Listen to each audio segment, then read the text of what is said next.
नमस्ते मेरे प्यारे दोस्तों, हम लोग बिहार एसएससी इंटर लेवल के लिए जीके जीएस एवं करंट अफेयर की सटीक एवं शानदार तैयारी कर रहे हैं। बिहार एसएससी सिलेबस का सब्जेक्ट वाइज जीके जीएस का वीडियो इस चैनल पर अपलोड किया हुआ है। जो लोग नए जुड़े हैं वो प्ले लिस्ट में जाकर जरूर देख लीजिएगा।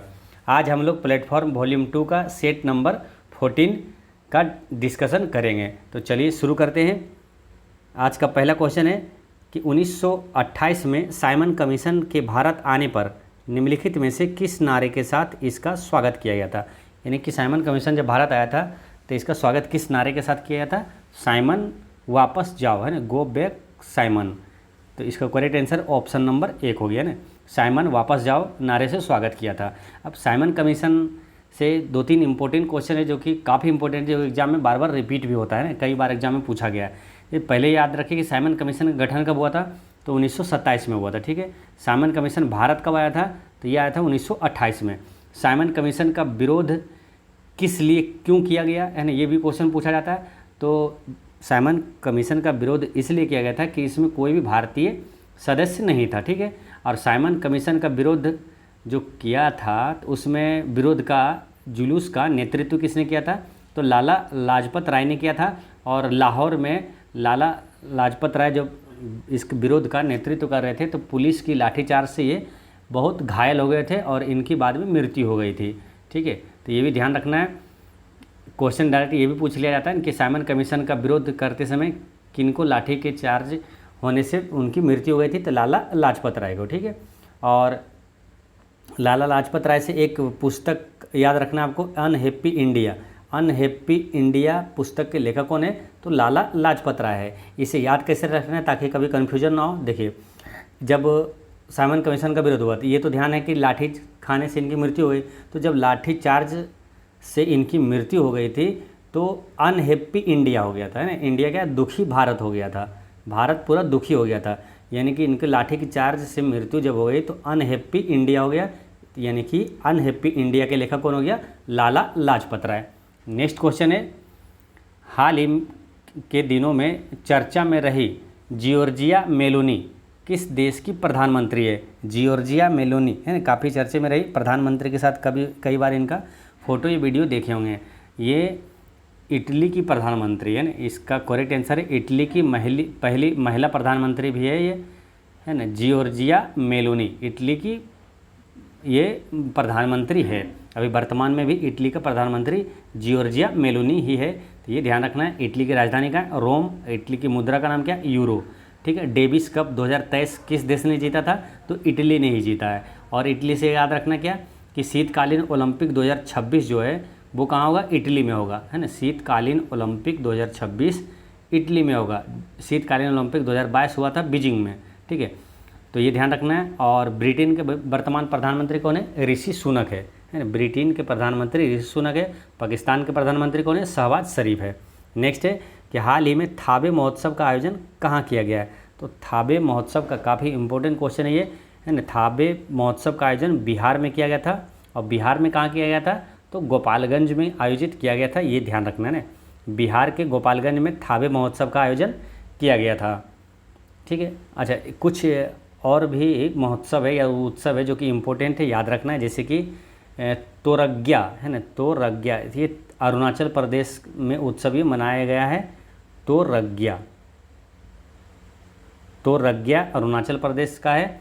और एक है भूमचू जो कि सिक्किम का उत्सव है ना, सिक्किम में ये उत्सव मनाया जाता है। भूमचू ये सिक्किम में मनाया जाता है। और असम में मनाया जाता है गज उत्सव, एक है जो कि असम में मनाया जाता है। तो ये ध्यान रखना है। नेक्स्ट है कि भारतीय उपमहाद्वीप में सबसे छोटा द्वीप कौन सा देश है ना। सबसे छोटा द्वीप देश कौन सा है, तो वो है मालदीव, है ना। इसका करेक्ट आंसर है मालदीव। ठीक है, और मालदीव से एक क्वेश्चन ये आता है ना कि 8 डिग्री चैनल किसको अलग करता है, तो मालदीव को मिनिकॉय द्वीप से अलग करता है 8 डिग्री चैनल। ठीक है, मालदीव की राजधानी का है माले। मालदीव की मुद्रा का नाम क्या है, रूपिया, है ना, रूपिया है ना, रूपिया। ये ध्यान रखना है, मालदीव की मुद्रा का नाम है। नेक्स्ट क्वेश्चन है कि land of the golden pagoda किसे कहा जाता है। Land of the golden pagoda Myanmar को कहा जाता है। ठीक है, ये ध्यान रखना, म्यांमार को land of the golden pagoda कहा जाता है। इस टाइप के कुछ महत्वपूर्ण क्वेश्चन जो पूछा जाता है आपको याद रखना है, जैसे कि ड्रैगन का देश किसे कहा जाता है, चीन को कहा जाता है ना। उगते सूरज का देश किसे कहा जाता है, जापान को कहा जाता है। कीवी का देश किसे कहा जाता है, न्यूजीलैंड को कहा जाता है। कंगारू का देश ऑस्ट्रेलिया को कहा जाता है, और प्यासी भूमि का देश भी ऑस्ट्रेलिया को कहा जाता है। काला महादेश किसे कहा जाता है, अफ्रीका को कहा जाता है। इतने सारे इंपॉर्टेंट चीज़ें आपको याद रखना है। नेक्स्ट है, भारत में निम्नलिखित में से कौन सी अवधि अस्थिर जनसंख्या वृद्धि की अवधि मानी जाती है। अस्थिर जनसंख्या वृद्धि की अवधि है 1921 से 51 तक, ठीक है। अब इसमें ये दोनों डेट है ना काफ़ी महत्वपूर्ण है। एक क्वेश्चन पूछा जाता है कि जनगणना का महान विभाजक वर्ष किसे कहा जाता है, तो 1921 को कहा जाता है महान विभाजक वर्ष, ठीक है। और जनगणना का लघु विभाजक वर्ष जो है वो 1951 को कहा जाता है, ठीक है। तो ये ध्यान रखना है। अच्छा, भारत में जनगणना की शुरुआत कब हुआ था, तो 1872 में हुआ था। उस समय वायसराय कौन था, तो लॉर्ड मेयो था, है ना। लॉर्ड मेयो के समय भारत में जनगणना पहली बार शुरू हुआ था। अगर पूछा जाए कि भारत में नियमित जनगणना की शुरुआत कब हुआ, तो वो होता 1881 में। नियमित जनगणना मतलब 10-10 साल के बाद फिर होने लगा था, ठीक है। 1872 में हुआ था, लेकिन फिर 1881 में जब हुआ तो फिर 10-10 साल के बाद होने लगा था। 81, 91 इस तरह से होने लगा था। तो ये 1881 में नियमित जनगणना की शुरुआत हुई थी। उस समय वायसराय कौन था, लॉर्ड रिपन था, है ना। लॉर्ड रिपन के समय हुआ था। अच्छा, एक क्वेश्चन आता है कि माल्थस का संबंध किससे है, तो माल्थस का सिद्धांत जो है ये जनसंख्या से संबंधित है, ये ध्यान रखना है। नेक्स्ट है कि 3 प्रमुख बौद्ध स्थल रत्नागिरी, ललितागिरी और उदयगिरी इनमें से किस राज्य में है, तो ये तीनों बौद्ध स्थल जो है रत्नागिरी, ललितागिरी और उदयगिरी ये है उड़ीसा में, ठीक है। याद रखना है ये कहाँ है, तो उड़ीसा में, ठीक है। और बिहार का जो प्रसिद्ध बौद्ध स्थल है वो कौन सा है, वो है बोध गया, है ना, गया में है, बोध गया में। और प्रमुख बौद्ध स्थल जैसे कि सारनाथ, कुशीनगर, श्रावस्ती ये कहाँ है, उत्तर प्रदेश में ना। सारनाथ, कुशीनगर, श्रावस्ती ये तीनों यूपी में है। सारनाथ में क्या भगवान बुद्ध ने पहला उपदेश दिया था, कुशीनगर में भगवान बुद्ध की मृत्यु हो गई थी, और श्रावस्ती में सर्वाधिक उपदेश दिया था, ठीक है। अच्छा, बौद्ध धर्म के पवित्र बौद्ध धर्म के जो प्रवर्तक है वो किसे माना जाता है, तो महात्मा बुद्ध को। महात्मा बुद्ध के बचपन का नाम क्या था, तो सिद्धार्थ था। तो इतने यहाँ पर याद रखना है। नेक्स्ट है, कंप्यूटर एक सरल सिद्धांत GIGO का अनुकरण करता है, इसका अर्थ क्या है। GIGO का अर्थ होता है कूड़ा अंदर कूड़ा बाहर, है ना। इसका करेक्ट आंसर है ऑप्शन नंबर ए, कूड़ा अंदर कूड़ा बाहर। GIGO यानी कि गार्बेज इन गार्बेज आउट, है ना। गार्बेज इन गार्बेज आउट यानी कूड़ा अंदर कूड़ा बाहर, ठीक है। कंप्यूटर का जनक किसे कहा जाता है, चार्ल्स बेबेज को कहा जाता है। कंप्यूटर का मस्तिष्क किसे कहा जाता है, तो CPU कंप्यूटर का मस्तिष्क कहलाता है। इसका full form central processing unit होता है। अच्छा, विश्व कंप्यूटर साक्षरता दिवस कब मनाया जाता है, तो 2 दिसंबर को मनाया जाता है, तो ये ध्यान रखना है। नेक्स्ट है, लता मंगेशकर सम्मान किस राज्य द्वारा आरंभ किया गया है, तो लता मंगेशकर सम्मान मध्य प्रदेश सरकार द्वारा शुरू किया गया है। और यहाँ से 3 इंपॉर्टेंट क्वेश्चन याद रखना आपको, जैसे लता मंगेशकर सम्मान अगर पूछे कि तानसेन सम्मान किस राज्य सरकार द्वारा दिया जाता है, तो मध्य प्रदेश सरकार द्वारा। और एक है कालिदास सम्मान, वो भी मध्य प्रदेश सरकार द्वारा दिया जाता है, ठीक है। मध्य प्रदेश के भी वर्तमान मुख्यमंत्री कौन है, तो मोहन यादव है ना, BJP से मोहन यादव नए बने। और मध्य प्रदेश का राज्यपाल मंगूभाई छगन भाई पटेल है, ठीक है। तो ये सारे चीज़ें याद रखना है आपको। अच्छा, एक क्वेश्चन याद रखना है कि भारत का सर्वोच्च साहित्यिक सम्मान वो कौन सा है ना। भारत का सर्वोच्च साहित्यिक सम्मान ये ज्ञानपीठ पुरस्कार होता है, ठीक है। तो ये ध्यान रखना है। नेक्स्ट है, भारत के सर्वोच्च पुरस्कार का नाम जो एक असैन्य नागरिक को दिया जाता है, यानी कि मोटा मोटी समझिए कि जो भारत का सर्वोच्च नागरिक सम्मान वो कौन सा है, तो भारत रत्न, सबसे बड़ा सम्मान है भारत रत्न, ठीक है। और उसके बाद दूसरे नंबर पर कौन है, पद्म विभूषण। और तीसरा जो सर्वोच्च सम्मान है पद्म भूषण, और चौथा जो सर्वोच्च सम्मान है पद्म श्री अवार्ड है, ठीक है। अगर क्वेश्चन पूछा जाए कि सर्वोच्च सैन्य पुरस्कार क्या है, यानी कि सेना के क्षेत्र में दिया जाने वाला सबसे बड़ा पुरस्कार है वो परमवीर चक्र है। दूसरा कौन सा है, महावीर चक्र है, तो ये याद रखना है। नेक्स्ट है, गोल्डन गर्ल पुस्तक के लेखक कौन है, तो गोल्डन गर्ल पुस्तक के लेखक है आपका ये है PT उषा, है ना। कौन है, तो PT उषा है। इसका करेक्ट आंसर है PT उषा, ठीक है। अब अच्छा, यहाँ पर कुछ इंपॉर्टेंट चीज़ें याद आप रिवीजन कर सकते हैं, जैसे कि भारत रत्न का यहाँ क्वेश्चन आया था ना कि भारत के सर्वोच्च पुरस्कार का नाम जो है वो क्या, भारत रत्न। भारत रत्न की शुरुआत कब हुआ था, 1954 में हुआ था। और 1954 में सबसे पहले अगर पूछे कि भारत रत्न किसे दिया गया था तो सर्वपल्ली राधाकृष्णन को दिया गया था। 1954 में 3 लोगों को मिला था, सर्वपल्ली राधाकृष्णन, सी राजगोपालाचारी और सीवी रमन को मिला था। और करेंट अफेयर में आपको याद रख लेना है, जैसे 2024 में कितने लोगों को भारत रत्न मिला, 5 लोगों को मिला। कौन कौन है, M S Swaminathan, PV Narasimha Rao, Chaudhary Charan Singh, ये 3 हो गया। फिर लाल कृष्ण आडवाणी और कर्पूरी ठाकुर, ये 5 लोगों को मिला है। तो ये करंट अफेयर की दृष्टि से याद रखना है। नेक्स्ट क्वेश्चन है आपका, ये पीटी उषा हो गया है ना, गोल्डन गर्ल पुस्तक के लेखक पीटी उषा। और पीटी उषा को उड़न परी कहा जाता है ना, उड़न परी किसे कहा जाता है, पीटी उषा को कहा जाता है, ठीक है। और पीटी उषा से एक महत्वपूर्ण क्वेश्चन याद रखना है करंट अफेयर में कि भारतीय ओलंपिक संघ का वर्तमान अभी अध्यक्ष कौन है, तो ये पीटी उषा ही है, ठीक है, ये ध्यान रखना है। अच्छा, रन्स एंड रूइंस, ये पुस्तक के लेखक कौन है, रन्स एंड रूइंस और सनी डेज, ये दोनों के लेखक हैं सुनील गावस्कर है, ठीक है। और प्लेइंग इट माई वे के लेखक कौन है, तो ये प्लेइंग इट माई वे ये सचिन तेंदुलकर की आत्मकथा है, ठीक है। तो ये ध्यान रखना है। और कर्नम मलेश्वरी से एक चीज़ और ध्यान रखना है क्या, कि ओलंपिक पदक जीतने वाली पहली भारतीय महिला कौन है, तो कर्नम मलेश्वरी है। नेक्स्ट है, निम्नलिखित में से किस राज्य द्वारा जल पर्यटन और साहसिक खेल नीति 2023 को मंजूरी दी गई है, तो ये दिया गया उत्तर प्रदेश राज्य द्वारा, है ना। जल पर्यटन और साहसिक खेल नीति 2023 की मंजूरी दी गई यूपी द्वारा, ठीक है। अच्छा, जल से क्वेश्चन यहाँ याद रखना है कि जल प्रदूषण निवारण एवं नियंत्रण अधिनियम कब लागू हुआ, तो 1974 में लागू हुआ था, ठीक है। तो ये ध्यान रखना है। और विश्व जल दिवस कब मनाया जाता है, 22 मार्च को। नेक्स्ट है क्वेश्चन नंबर 13,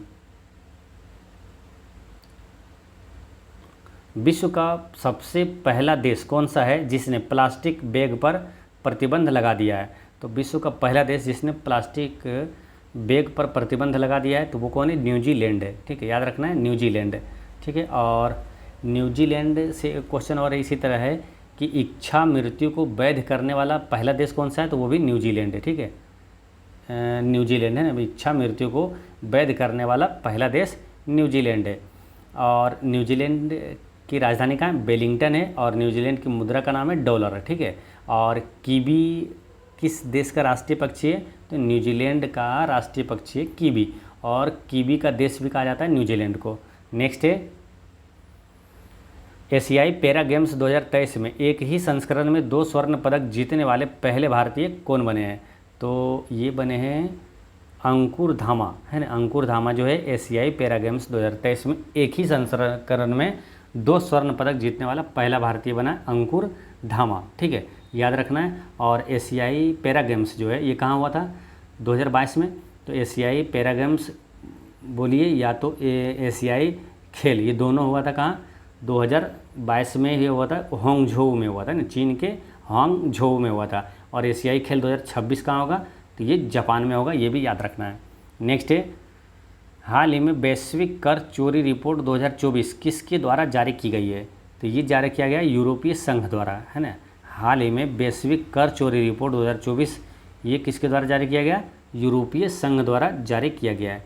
एक क्वेश्चन आता है कि चलैया समिति का संबंध किससे, तो कर सुधार से है। अच्छा, जीएसटी कौन सा कर है, जीएसटी एक अप्रत्यक्ष कर है, तो ये भी ध्यान रखना है। नेक्स्ट क्वेश्चन है आपका जीके जीएस का है, क्वेश्चन नंबर 31 से।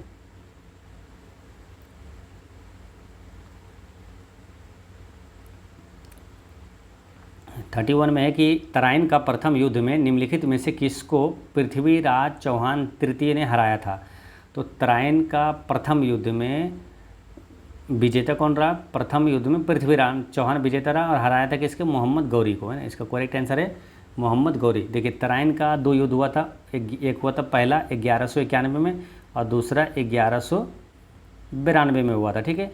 पहले में विजयी कौन रहा, पृथ्वीराज चौहान, और दूसरे में विजयी रहा मोहम्मद गौरी, यानी कि तराइन का दूसरे युद्ध में मोहम्मद गौरी ने पृथ्वीराज चौहान को हरा दिया था, ठीक है। तो ये ध्यान रखना है ना। तो तराइन का प्रथम युद्ध दूसरा युद्ध दोनों हुआ 1191 1192 में। नेक्स्ट है कि प्रथम महिला प्रीमियर लीग 2023 में emerging player of the year से किसे सम्मानित किया गया है, तो ये यस्तिका भाटिया को दिया गया है, ठीक है। Emerging player of the year सम्मानित किया गया यस्तिका भाटिया को, ठीक है। अच्छा, पहला महिला जो है IPL 2023 की विजेता कौन है? तो मुंबई इंडियंस है, ये दिल्ली कैपिटल को हराकर जीते था, ठीक है। मुंबई इंडियंस पहला महिला IPL 2023 का विजेता। अच्छा, IPL जो होता है पुरुष वाला, वो IPL 2024 का विजेता कौन है? तो KKR है, यानी कोलकाता सनराइजर्स हैदराबाद को हराकर जीता था। नेक्स्ट है क्वेश्चन नंबर 33।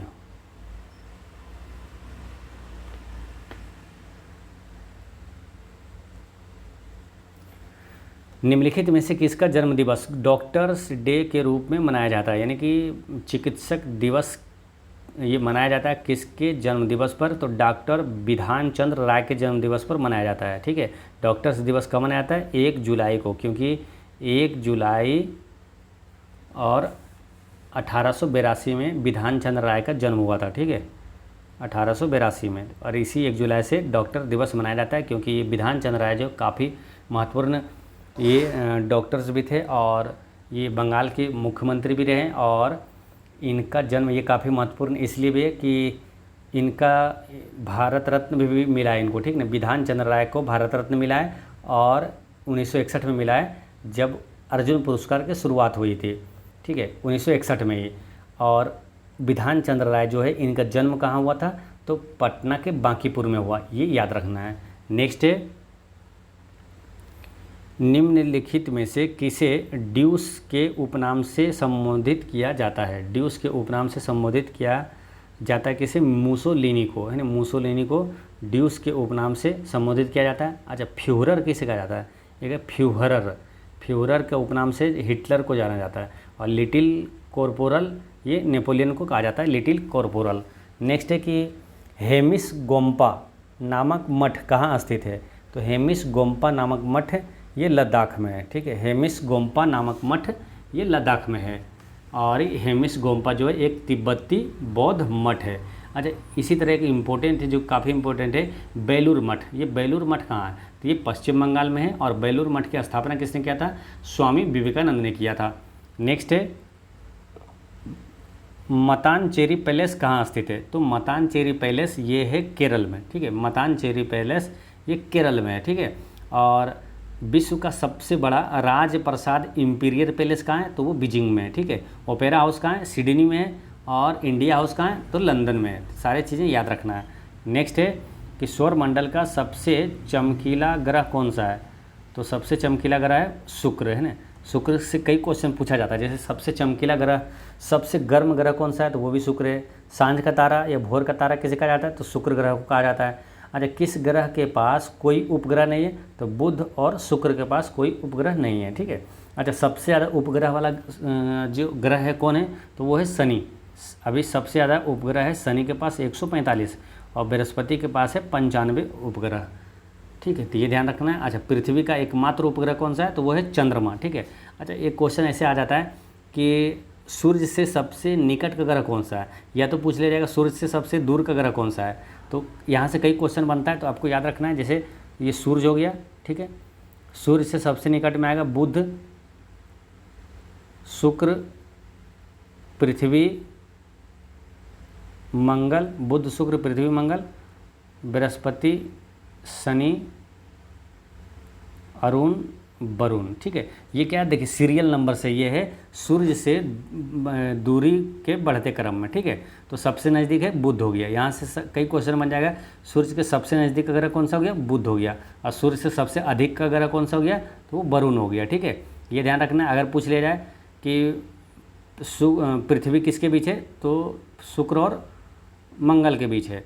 अब यहाँ पर क्या देखिए, बुध शुक्र पृथ्वी मंगल ये 4 ग्रह हो गया। इसको याद ऐसे रखिए, 4 को इधर बांट दीजिए, 4 को इधर, बृहस्पति, शनि, अरुण, वरुण। अब बीच में जो है ना यहाँ क्षुद्र ग्रह है। क्वेश्चन आता है ना कि क्षुद्र ग्रह किसके बीच है? तो मंगल और बृहस्पति के बीच क्षुद्र ग्रह है, ठीक है। और क्षुद्र ग्रह के बाएं साइड को ये ग्रह जो जितना होता है ये आंतरिक ग्रह कहलाता है, और दाहिने साइड जो है क्षुद्र ग्रह के वो बाह्य ग्रह कहलाता है, ठीक है। ऐसे भी क्वेश्चन पूछ लिया जाता है, इनमें से कौन आंतरिक ग्रह नहीं है? और इसमें क्या शनि डाल देगा, तो शनि क्या हो जाएगा? वो बाह्य ग्रह है, ये आंतरिक ग्रह नहीं है। तो ऐसे याद रखना, ठीक है। नेक्स्ट क्वेश्चन है एशिया एवं प्रशांत के लिए आर्थिक एवं सामाजिक आयोग का मुख्यालय कहाँ स्थित है? तो ये स्थित है कहाँ, बैंकॉक में, है ना। एशिया एवं प्रशांत के लिए आर्थिक एवं सामाजिक आयोग का मुख्यालय कहाँ स्थित है, बैंकॉक में है, ठीक है। और बैंकॉक क्या है, थाईलैंड की राजधानी कहाँ है, तो बैंकॉक में है। नेक्स्ट है कि मुद्रास्फीति का अनुकूलन प्रभाव पड़ता है, तो ये किस पर पड़ता है अनुकूल प्रभाव, ऋणी को, यानी कि ऋणी को लाभ होता है, ठीक है, मुद्रास्फीति से। नेक्स्ट है वास्तविक आय बटा जनसंख्या बराबर क्या होगा, वास्तविक आय बटा जनसंख्या बराबर प्रति व्यक्ति वास्तविक आय होता है। नेक्स्ट है कि महात्मा गांधी द्वारा भारतीय राष्ट्रीय कांग्रेस के कितने अधिवेशनों का सभापतित्व किया गया है, तो यानी कि भारतीय राष्ट्रीय कांग्रेस का कितनी बार ये अध्यक्ष बने थे, तो एक ही बार बना है ना, एक ही बार बना था। कौन सा, गांधी जी ने 1924 के बेलगांव अधिवेशन में ये भारतीय राष्ट्रीय कांग्रेस की अध्यक्षता किया था, ठीक है, तो ये ध्यान रखना है।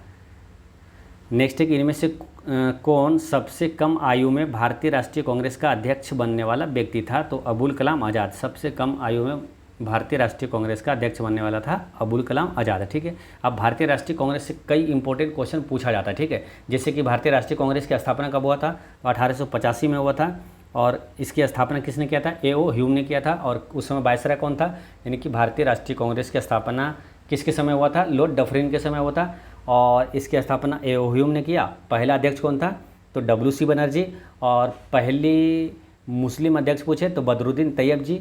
और तो इस टाइप के मान लो कई इंपॉर्टेंट क्वेश्चन जितने सारे हैं सभी को डिटेल में आपको बताया हुआ है। आप जो लोग जो डेली वीडियो डालते हैं, यानी कि सब्जेक्ट बाय GK GS का डिस्कशन के साथ काफ़ी इंपॉर्टेंट उसके डिस्कशन होता है और सभी इंपॉर्टेंट क्वेश्चन उसमें बताया जाता है, ठीक है, VVI एक्स्ट्रा फैक्ट्स के साथ। वो जो लोग नहीं देखें वो प्ले लिस्ट में जाकर जरूर देख लीजिएगा, ठीक है, वो ध्यान रखना है। वो प्ले लिस्ट बना है BSSC प्रीवियस ईयर क्वेश्चन 2.0 के नाम से बना है, ठीक है, तो ये ध्यान रखना है और उसको ज़रूर देखिएगा, ठीक है। सब्जेक्ट वाइज सभी जो भी आपका सिलेबस का है सभी सब्जेक्ट का डिटेल क्वेश्चन के साथ और एक्सपेक्टेड क्वेश्चन के साथ उसमें बताया हुआ है, ठीक है, तो उसको ज़रूर देखिएगा।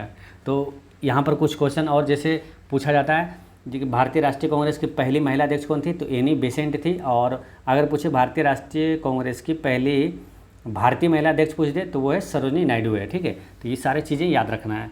नेक्स्ट है निम्नलिखित में से किसने भारतीय होम रूल लीग की स्थापना की थी, तो भारतीय होम रूल लीग की स्थापना किसने किया था, तो बाल गंगाधर तिलक ने किया था, ठीक है। और बाल गंगाधर तिलक से और कुछ इंपॉर्टेंट क्वेश्चन है जो कि काफ़ी इंपॉर्टेंट है, एग्जाम में पूछा जाता है, जैसे कि लोकमान्य किसे कहा जाता है, बाल गंगाधर तिलक को कहा जाता है। अब यहाँ कन्फ्यूजन वाला एक प्रश्न आता है, लोक नायक है ना, लोक नायक किसे कहा जाता है, तो वो जयप्रकाश नारायण है, लेकिन लोकमान्य में कन्फ्यूजन ना हो तो इसे याद कैसे रखें, देखिए लोकमान्य यानी कि किसी को अगर मान सम्मान देते हैं तो उसे तिलक लगा कर देते हैं, ठीक है, तो ये लोकमान्य वाला हो जाएगा बाल गंगाधर तिलक और लोकनायक हो जाएगा जयप्रकाश नारायण, ठीक है। अच्छा, मराठा और केसरी पत्रिका के संपादक कौन थे, तो बाल गंगाधर तिलक ही था। नेक्स्ट है राष्ट्रीय पर्यावरण अभियांत्रिकी अनुसंधान संस्थान नीरी कहाँ स्थित है, तो ये कहाँ है, ये नागपुर में है ना। राष्ट्रीय पर्यावरण अभियांत्रिकी अनुसंधान संस्थान कहाँ है, तो नागपुर में है। नेक्स्ट है कि विषुवतीय रेखा क्षेत्र के सघन वन लाभदायक है, विषुवतीय रेखा क्षेत्र के सघन वन ये लाभदायक है किसके लिए, इमारती लकड़ी के लिए, ठीक है, ये ध्यान रखना है। अच्छा, यहाँ पर दो इम्पोर्टेंट क्वेश्चन है कि सर्वाधिक जैव विविधता कहाँ पाई जाती है, विषुवतीय प्रदेशों में पाई जाती है ना, और न्यूनतम जैव विविधता ध्रुवीय क्षेत्रों में ध्रुवीय प्रदेशों में पाया जाता है। नेक्स्ट क्वेश्चन है आपका GK GS का क्वेश्चन नंबर है 61 से। संविधान की प्रस्तावना के प्रारंभिक शब्द वी द पीपुल कहाँ से ग्रहण किया गया है, तो वी द पीपुल यानी कि हम भारत के लोग जो शुरुआत होता है प्रस्तावना की, तो वो कहाँ से लिया गया है, अमेरिकी स्वतंत्रता घोषणा से लिया गया है ना, अमेरिकी स्वतंत्रता घोषणा से लिया गया है। अच्छा, प्रस्तावना का विचार कहाँ से लिया गया, तो अमेरिका से लिया गया है। प्रस्तावना का विचार अगर पूछे तो अमेरिका से, लेकिन प्रस्तावना की अगर भाषा पूछ दिया जाए तो वो ऑस्ट्रेलिया से लिया गया है। मौलिक अधिकार कहाँ से लिया गया, तो अमेरिका से ही लिया गया है, ठीक है, तो ये ध्यान रखना है। नेक्स्ट है मई 2023 में भारत के सर्वोच्च न्यायालय ने युगलों को भारतीय संविधान के डेश के अंतर्गत विवाह के असाध्य रूप से टूटने के आधार पर तलाक लेने का अधिकार दिया है, तो इसका आंसर क्या हो जाएगा, अनुच्छेद 142 के 1 में है ना। मई 2023 में भारत के सर्वोच्च न्यायालय ने युगलों को भारतीय संविधान के अनुच्छेद 142 के 1 के अंतर्गत विवाह के असाध्य रूप से टूटने के आधार पर तलाक लेने का अधिकार दिया है। नेक्स्ट है, लोकतंत्र उस राजनीतिक व्यवस्था का द्योतक है जिसमें हो क्या, लोकतंत्र में क्या होना चाहिए, व्यक्तिगत सत्ता का अभाव होना चाहिए। ठीक है, व्यक्तिगत सत्ता का अभाव ये सही है, संवैधानिक सरकार ये सही है, और विधि का शासन ये सही है ना, यानी उपर्युक्त सभी सही है। नेक्स्ट है कि हो ची मिन्ह का शाब्दिक अर्थ क्या है, तो हो ची मिन्ह का शाब्दिक अर्थ होता है पथ प्रदर्शक, है ना, हो ची मिन्ह का शाब्दिक अर्थ होता है पथ प्रदर्शक। नेक्स्ट है, म्यांमार को देश के रूप में भी जाना जाता है, तो म्यांमार को बर्मा के रूप में जाना जाता है क्योंकि म्यांमार का पुराना नाम क्या था, तो बर्मा था। ठीक है, तो ये ध्यान रखना है। नेक्स्ट है कि निम्नलिखित में से कौन सी यूरोपीय संघ की आधिकारिक मुद्रा है, तो यूरोपीय संघ की आधिकारिक मुद्रा क्या है, यूरो है। अब पाउंड क्या है, ये ब्रिटेन का जो मुद्रा का नाम क्या है, पाउंड स्टर्लिंग है, और डॉलर हो जाता है अमेरिका का, और जापान की मुद्रा का नाम येन है। नेक्स्ट है, निम्नलिखित में से कौन पंचायतों की वित्तीय स्थिति का पुनर्विलोकन करने के लिए वित्त आयोग का गठन करता है, तो पंचायतों की वित्तीय स्थिति का पुनर्विलोकन करने के लिए वो करता है कौन, देखिए पंचायत हो गया, ये राज्य लेवल का राज्य से होता है, तो ये राज्य वाला होता है संबंधित राज्य का राज्यपाल, यानी राज्य वित्त आयोग का गठन करता है संबंधित राज्य का राज्यपाल करता है। ठीक है, और अगर पूछे केंद्रीय वित्त आयोग का गठन कौन करता है, तो वो राष्ट्रपति करता है। केंद्रीय वित्त आयोग किस अनुच्छेद में, अनुच्छेद 280 में, और राज्य वित्त आयोग है ये अनुच्छेद 243 के आई में है। ठीक है, तो ये ध्यान रखना है, राज्य वित्त आयोग 243 के आई में है। नेक्स्ट है कि आत्मनिर्भर हस्तशिल्पकार योजना किस मंत्रालय के अंतर्गत प्रारंभ की गई है, तो ये किया गया है पूर्वोत्तर क्षेत्र विकास मंत्रालय के अंतर्गत। आत्मनिर्भर हस्तशिल्पकार योजना किस मंत्रालय के अंतर्गत प्रारंभ की गई है, तो पूर्वोत्तर क्षेत्र विकास मंत्रालय के अंतर्गत ये शुरू किया गया है। नेक्स्ट है 69, भारत के आर्थिक विकास की योजना का लोकप्रिय नाम क्या है, भारत के आर्थिक विकास की योजना का लोकप्रिय नाम क्या है, तो बॉम्बे प्लान और टाटा बिरला प्लान, ये दोनों है, इसका आंसर हो जाता है सी। नेक्स्ट है कि निम्नलिखित में से कौन सा वैज्ञानिक विषय पृथ्वी की स्थलाकृति विशेषताओं के विवरण और वर्गीकरण से संबंधित है, तो ये है जियोमॉर्फोलॉजी, है ना, जियोमॉर्फोलॉजी। नेक्स्ट है किसके जांच एवं पद से हटाने की अनुशंसा के बाद सरपंच और उप सरपंच को हटाया जाता है, तो लोक प्रहरी के जांच एवं पद से हटाने की अनुशंसा के बाद सरपंच और उप सरपंच को हटाया जाता है। ठीक है, तो ये ध्यान रखना है। अच्छा, ग्राम पंचायत का प्रधान कौन होता है, तो मुखिया होता है, ये भी याद रखना है। नेक्स्ट है स्वतंत्र भारत की अर्थव्यवस्था के संदर्भ में निम्नलिखित में से कौन सी एक सर्वप्रथम घटित होने वाली घटना थी, स्वतंत्र भारत की अर्थव्यवस्था के संदर्भ में निम्नलिखित में से कौन सी एक सर्वप्रथम घटित होने वाली घटना थी, तो ये बैंकिंग रेगुलेशन एक्ट लागू है ना, इसका करेक्ट आंसर है बैंकिंग रेगुलेशन एक्ट लागू। नेक्स्ट है कि भारत का रेडियो खगोल विज्ञान केंद्र कहाँ स्थित है, भारत का रेडियो खगोल विज्ञान केंद्र ये कहाँ स्थित है, तो ये उद्गम मंडलम में है, उद्गम मंडलम में है। उद्गम मंडलम ये कहाँ है, ऊटी है ना, ऊटी का नाम था उद्गम मंडलम पहले, और ये कहाँ है, तमिलनाडु में है। ठीक है, तो ये ध्यान रखना है। और एक क्वेश्चन यहाँ पर कन्फ्यूजन वाला है, तो याद रखना आपको, राष्ट्रीय रेडियो खगोल भौतिकी केंद्र ये कहाँ है, पुणे में है ना, राष्ट्रीय रेडियो खगोल भौतिकी केंद्र पुणे में है। नेक्स्ट है कि ब्रिटिश भारत के किस वायसराय ने भारतीय सांख्यिकी सर्वेक्षण कराया था, तो भारतीय सांख्यिकी सर्वेक्षण कराया था लॉर्ड मेयो ने कराया था। ठीक है, लॉर्ड मेयो से कुछ याद आ रहा है, भारत में पहली जनगणना जो है वो किसके समय हुआ था, लॉर्ड मेयो के समय हुआ था 1872 में, और नियमित जनगणना वो 1881 में हुआ था, किसके, लॉर्ड रिपन के समय में हुआ था। ठीक है, तो ये चीज़ें ध्यान रखना है। नेक्स्ट क्वेश्चन है आपका कि लोएस्ट चट्टान किस प्रकार की चट्टानों का उदाहरण है, तो लोएस्ट चट्टान जो है ये है परतदार चट्टान का उदाहरण है, ठीक है, परतदार चट्टान का उदाहरण है। अच्छा, कोयला क्या है? कोयला एक अपसादी चट्टान है। देखिए चट्टान 3 प्रकार का होता है, आग्नेय, अपसादी और कायांतरित चट्टान, ठीक है, ध्यान रखना है। जैसे संगमरमर, ये किसका रूपांतरित चट्टान है? संगमरमर चूना पत्थर का रूपांतरित चट्टान है।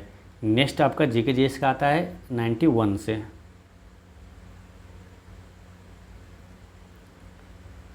क्या निम्नलिखित में से कौन सा युग्म संपादक और समाचार पत्र सुमेलित नहीं है? जैसे कि राजा राम मोहन राय संवाद कौमुदी के संपादक है, ये सही है। सोम प्रकाश का ईश्वरचंद्र विद्यासागर, ये भी सही है। और अमृत बाजार पत्रिका के संपादक मोतीलाल घोष, ये भी सही है। और servants of India, servants society of India, इसके संपादक है कौन मालूम?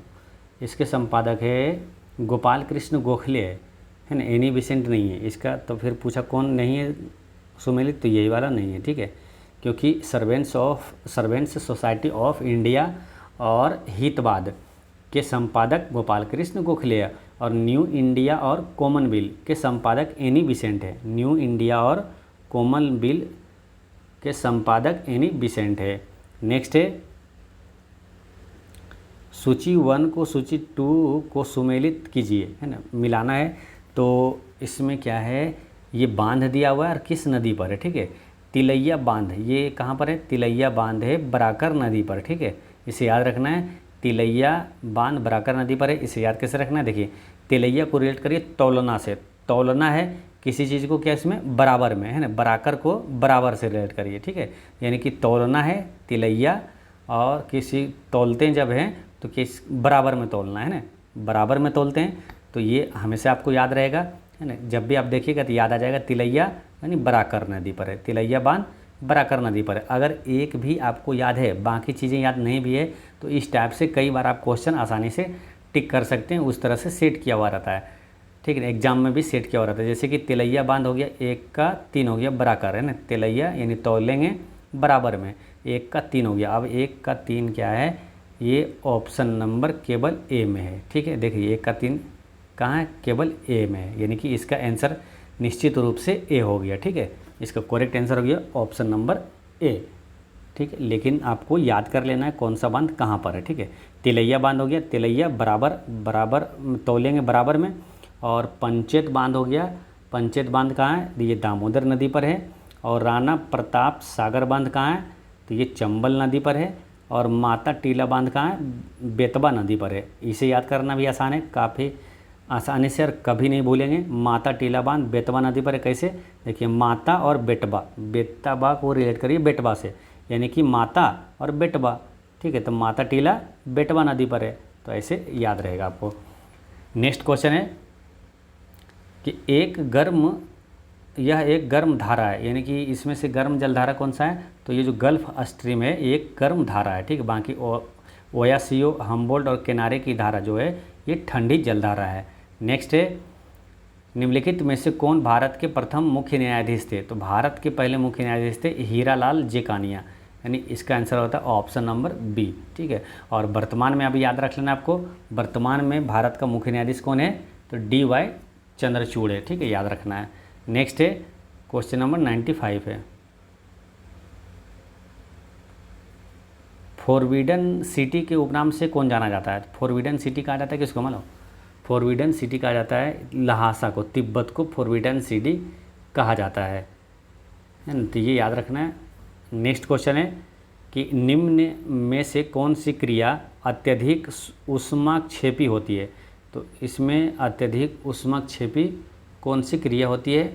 तो सल्फ्यूरिक अम्ल का जल में घुलना, ये क्या है? अत्यधिक ऊष्माक्षेपी होती है, ठीक है, तो ये ध्यान रखना है। नेक्स्ट क्वेश्चन है यदि 2500 जूल कार्य करने में किसी मशीन को 5 सेकंड लगता है तो उसकी शक्ति क्या होगी? तो शक्ति बराबर क्या होता है? कार्य, जितना कार्य किया और कितने समय में किया, कार्य बटे समय। तो कार्य कितना है? 2500 जूल है, और समय कितना है? 5 सेकेंड है ना, 5 सेकेंड, 2500 जूल, ठीक है। तो इसको काटेंगे तो कितना हो जाएगा? 500, ठीक है। और इसको ये हो गया क्या? वाट में हो जाता है, किलो वाट में बदलेंगे तो 1000 से भागा देंगे, ठीक है। तो 1000 से भागा देंगे तो इसको आ जाएगा 0.5 यानी 0.5 हो जाएगा, 0.5 किलो वाट, यानी इसका आंसर क्या हो जाएगा 0.5 किलो वाट इसका करेक्ट आंसर होगा।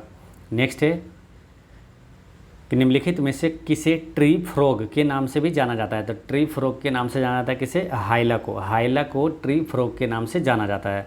नेक्स्ट है कि मायोपिया के रोगी को किसके निवारण के लिए चाहिए होता है। देखिए मायोपिया का मतलब क्या हो गया, मायोपिया और एक हाइपरमेट्रोपिया, इसमें कन्फ्यूजन कभी हो जाए तो याद रखना। देखिए हाइपर यानी कि दूर वाल, हाइपर यानी कि ज़्यादा, नहीं लग रहा नाम से ही लग रहा है हाइपर, तो हाइपरमेट्रोपिया हो गया दूरदृष्टि दोष, और मायोपिया हो जाता है निकट दृष्टि दोष। ठीक है, तो निकट दृष्टि दोष में किस लेंस से ठीक किया जाएगा, और देखिए दूर दृष्टि दोष। तो देखिए निकट दृष्टि, निकट 3 सब लेटर का है, तो 3 लेटर वाले को ठीक करने के लिए 4 लेटर वाला लेंस चढ़ाएंगे, यानी अवतल लेंस। ठीक है, और ये 2 लेटर है, 2 लेटर वाले को ठीक करने के लिए इस पर 3 लेटर वाला लेंस चढ़ाएंगे, यानी उत्तल लेंस है ना। उत्तल में 3 लेटर है, अवतल में 4 लेटर है। तो ऐसे याद रख लेना, कन्फ्यूजन कभी नहीं होगा और याद भी रहेगा। ठीक है, यानी कि निकट दृष्टि दोष को ठीक करने के लिए अवतल लेंस का, और दूर दृष्टि दोष को ठीक करने के लिए उत्तल लेंस का प्रयोग किया जाता है। ठीक है, और अंग्रेजी में भी याद रखना, मायोपिया मतलब होता है निकट दृष्टि दोष, और हाइपरमेट्रोपिया मतलब होता है दूर दृष्टि दोष। नेक्स्ट है CGS यानी सेंटीमीटर ग्राम सेकेंड प्रणाली में चुंबकीय तीव्रता का मात्रक डैश है। तो चुंबकीय तीव्रता का मात्रक क्या है, ऑस्ट्रेड है ना। CGS पद्धति में, CGS प्रणाली में क्या, ऑस्ट्रेड है।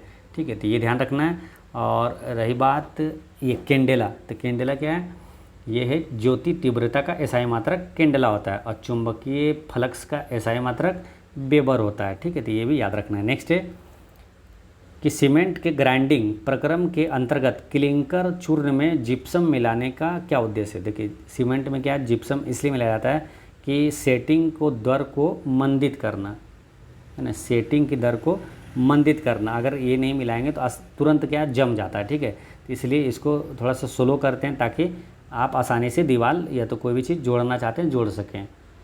और यहाँ याद रखना एक क्वेश्चन और कि सीमेंट का आविष्कार किसने किया था, तो जोसेफ आस्पदिन ने किया था ना, जोसेफ आस्पदिन।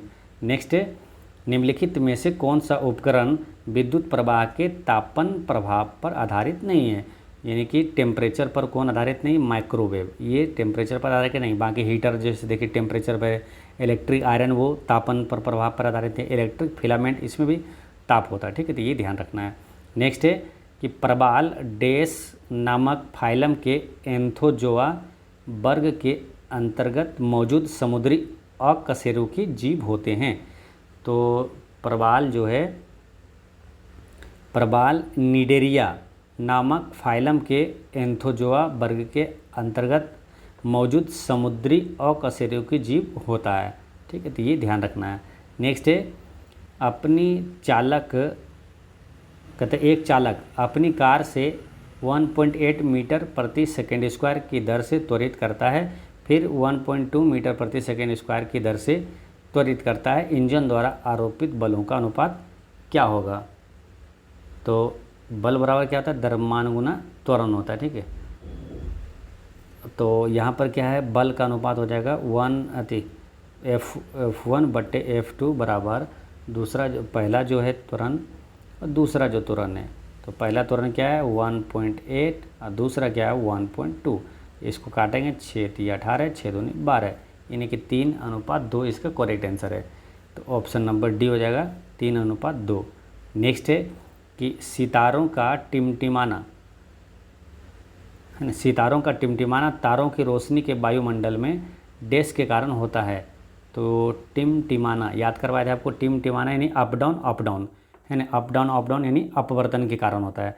तो इसका करेक्ट आंसर क्या हो जाएगा, ऑप्शन नंबर ए अपवर्तन के कारण होता है। ठीक है, अब आपका नेक्स्ट क्वेश्चन आता है जीके जीएस का 121 से।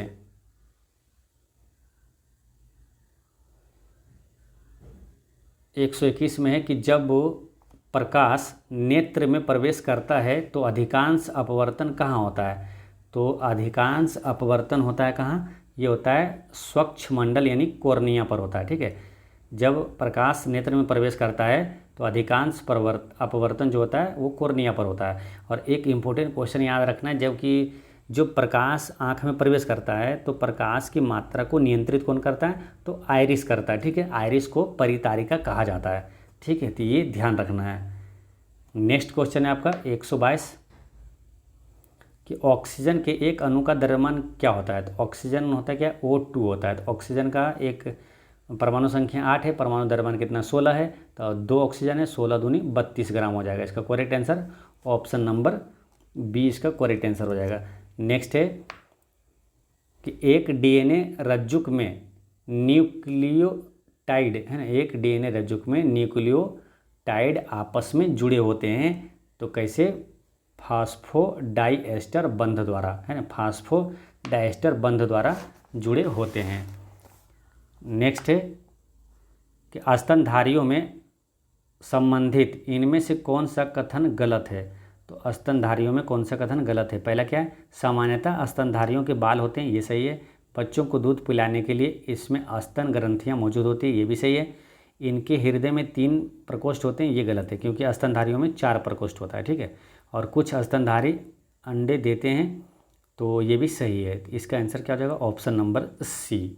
नेक्स्ट है कि ऑक्टेव्स के न्यूलैंड नियम के अनुसार, यानी कि ऑक्टेव्स के न्यूलैंड का नियम जो है के अनुसार डैश जो गुणों में कोबाल्ट और निकेल जैसा है, इन तत्वों से बहुत दूर रखा गया है। तो इसका करेक्ट आंसर है लोहा, है ना। ऑक्टेव्स के न्यूलैंड नियम के अनुसार लोहा जो गुणों में कोबाल्ट और निकेल जैसा है, इन तत्वों से बहुत दूर रखा गया है, ठीक है, ये ध्यान रखना है। और क्वेश्चन यहाँ पर काफ़ी इंपॉर्टेंट है, यहाँ से डायरेक्ट क्वेश्चन पूछ लिया जाता है आपसे कि अष्टक नियम किसने दिया, तो न्यूलैंड ने दिया था, है ना। अष्टक नियम न्यूलैंड्स ने दिया था। और एक क्वेश्चन आता है कि ये न्यूलैंड्स का जो अष्टक नियम है किस तत्व तक सही है, किस तत्व तक सत्य पाया गया है, तो कैल्शियम तक सत्य पाया गया है, ये न्यूलैंड का अष्टक नियम, ठीक है। और न्यूलैंड के अष्टक नियम के अनुसार जैसे कि उसमें क्या होता है कि पहला तत्व जो होता है, हर 8वां तत्व पहले वाले तत्व के गुणों के बराबर होता है, ठीक है। तो अगर पूछा जाए, क्वेश्चन ऐसे भी पूछ लिया जाता है आपसे न्यूमेरिकल में कि न्यूलैंड के अष्टक नियम के अनुसार जो तीसरा तत्व है वो किस तत्व के गुणों के बराबर होगा। तो देखिए, पहला होता है 8वें के बराबर, यानी कि इसमें 7 जोड़ते हैं, उसी प्रकार इसमें 7 जोड़ने जाएंगे 10वें तत्व के बराबर हो जाएगा ना। 10वें तत्व का जो गुण होगा वो तीसरे का गुण का बराबर होगा, सेम होगा, ये न्यूलैंड के अष्टक नियम के अनुसार। नेक्स्ट है कि हेपेटाइटिस ई के विषाणु किसके द्वारा स्थानांतरित होते हैं। तो हेपेटाइटिस ई के विषाणु जो है ये किसके द्वारा स्थानांतरित होते हैं, तो ये होता है जल द्वारा स्थानांतरित होता है। नेक्स्ट है कि डैश एक उपकरण है जिसके द्वारा एक ही वस्तु की 2 अलग अलग तस्वीरों को एक साथ देखा जा सकता है। तो ये है स्टीरियोस्कोप। स्टीरियोस्कोप एक उपकरण है जिसके द्वारा एक ही वस्तु की 2 अलग अलग तस्वीरों को एक साथ देखा जा सकता है। नेक्स्ट है निम्नलिखित में से कौन सा कार्बन का एक अपरूप है। तो कार्बन का अपरूप है इसमें कौन, हीरा, ठीक है। जैसे हीरा, कोयला, ग्रेफाइट, ये सभी कार्बन का अपरूप है। नेक्स्ट है दिए गए चित्र में एक पिरामिड में विभिन्न पोषी स्तर दिखाए गए हैं, बताइए कि किस पोषी स्तर पर सबसे अधिक ऊर्जा उपलब्ध होती है। तो सबसे अधिक ऊर्जा उपलब्ध होगी T1 में, है ना, T1 में होगा। उसके बाद क्या होता है, देखिए इसमें क्या है, एक है लिंडमैन, है ना। लिंडमैन एक वैज्ञानिक था, उसने एक सिद्धांत दिया था कि एक पोषी स्तर से दूसरी पोषी स्तर पर जाने पर ऊर्जा का मात्र 10% आगे स्थानांतरण होता है, ठीक है, मात्र 10% आगे जाता है, ठीक है। तो सबसे ज़्यादा कहाँ होगा, यहाँ होगा, इसका 10%, फिर यहाँ जाएगा, फिर इसका 10%, यानी कम होते जाएगा। तो सबसे अधिक कहाँ होगा, T1 में। तो इसका आंसर क्या हो जाएगा, ऑप्शन नंबर सी, ठीक है। क्वेश्चन ऐसे भी पूछ लिया जाता है कि ऊर्जा का जो दशांश नियम है, 10% नियम किसने दिया था, तो लिंडमैन ने दिया था, ठीक है। तो ये ध्यान रखना है। नेक्स्ट क्वेश्चन है कि मेंडल के मटर पर किए गए अपने प्रयोगों के लिए निम्न में से कौन से लक्षण का चयन नहीं किया गया था। तो कौन से लक्षण का चयन नहीं किया गया था, फूल की स्थिति का चयन नहीं किया गया था, बाकी बीज का रंग, फूल का रंग और फूलों की आकृति ये चयन किया गया था। ठीक है, क्वेश्चन यहाँ पर काफ़ी इंपॉर्टेंट है। जैसे कि आनुवांशिकता का जनक किसे कहा जाता है, तो ग्रेगरी मेंडल को कहा जाता है। ठीक है, ये क्वेश्चन ऐसे भी आता है कि आनुवांशिकता का सिद्धांत देते समय मेंडल ने किसका प्रयोग किया था, तो मटर के पौधे का प्रयोग किया था। तो ये भी ध्यान रखना है। नेक्स्ट है कि निम्नलिखित में से किस प्रकार के हैकर्स, जिन्हें क्रैकर्स के रूप में भी जाना जाता है, सिस्टम में अनधिकृत पहुंच प्राप्त करने के लिए हैक करते हैं और इसके प्रचालनों को हानि पहुंचाते हैं या संवेदनशील जानकारी चुरा लेते हैं। तो इसे क्या कहा जाता है, किस प्रकार के हैकर्स होता है ये होता है ब्लैक हैट, है ना। ब्लैक हैट हैकर से, जो कि क्रैकर्स के रूप में भी जाना जाता है ना। ये क्या करता है, सिस्टम में अनधिकृत पहुंच प्राप्त करने के लिए हैक करता है और इसके प्रचालनों को हानि पहुंचाता है, ये संवेदनशील जानकारी चुरा लेता है, ब्लैक हैट। नेक्स्ट है कि बल की इकाई क्या है, तो बल की इकाई क्या है, किलोग्राम मीटर प्रति सेकेंड स्क्वायर, है ना। बल की इकाई क्या है, किलोग्राम मीटर प्रति सेकेंड स्क्वायर, या तो एक होता है न्यूटन भी, है ना। तो ये ध्यान रखना है। नेक्स्ट है फर्न संबंधित है, तो फर्न किससे संबंधित है, तो ये टेरिडोफाइटा से संबंधित है ना, टेरिडोफाइटा। नेक्स्ट एक प्रथम माइक्रो कंप्यूटर किसके द्वारा बनाया गया था, चार्ल्स बेबेज के द्वारा बनाया गया था। और कंप्यूटर का पितामह किसे कहा जाता है, कंप्यूटर का जनक भी किसे कहा जाता है, तो चार्ल्स बेबेज को ही कहा जाता है। कंप्यूटर का मस्तिष्क सीपीयू को कहा जाता है, सेंट्रल प्रोसेसिंग यूनिट उसका फुल फॉर्म होता है। नेक्स्ट है कि डैश के कारण आकाश में तारा टिमटिमाता है। टिमटिमाना यानी up down up down, up down up down यानी याद कर लेना अपवर्तन, अप डाउन यानी अपवर्तन। तो ऐसे आपको याद रहेगा। इसका करेक्ट आंसर हो गया ऑप्शन नंबर सी, ये हो गया। देखिए तारों का टिमटिमाना हो जाता है अपवर्तन के कारण, और जो सूर्योदय एवं सूर्यास्त के समय जो सूर्य का लाल रंग दिखाई देता है वो किसके कारण, प्रकाश के ये प्रकीर्णन के कारण होता है। ठीक है, तो ये सारी चीज़ें याद रखना है। ठीक है, तो दोस्तों इस तरह से यहाँ तक क्या है आपका पूरा सेट नंबर 14 का जीके और साइंस का और करंट अफेयर का पूरा क्वेश्चन होता है समाप्त। और पिछली वीडियो मैंने आपसे क्वेश्चन पूछा था कि वर्तमान में रेलवे बोर्ड का अध्यक्ष कौन है, तो वर्तमान में रेलवे बोर्ड का अध्यक्ष है जया वर्मा सिन्हा। ठीक है, याद रखना जया वर्मा सिन्हा, काफ़ी इंपॉर्टेंट ये सब क्वेश्चन है। और आज का क्वेश्चन है कि सेबी का अध्यक्ष कौन है, सेबी का वर्तमान अध्यक्ष कौन है, यानी सेबी ये वाला SEBI है ना, सेबी यानी securities and exchange board of India. ठीक है, यानी भारतीय प्रतिभूति एवं विनिमय बोर्ड का अध्यक्ष अभी वर्तमान में कौन है, ये सभी क्वेश्चन पूछा जाता है, इसलिए इसको बताना है आपको। कमेंट में बताइएगा और कोई भी डाउट हो तो कमेंट में पूछिएगा। और एक चीज़ हमेशा याद रखना है कि आपकी मुस्कान एक अनमोल खजाना है, इसे छोटी छोटी बातों में खोने ना दे। पढ़ते रहें, मुस्कुराते रहें। जय हिंद दोस्तों।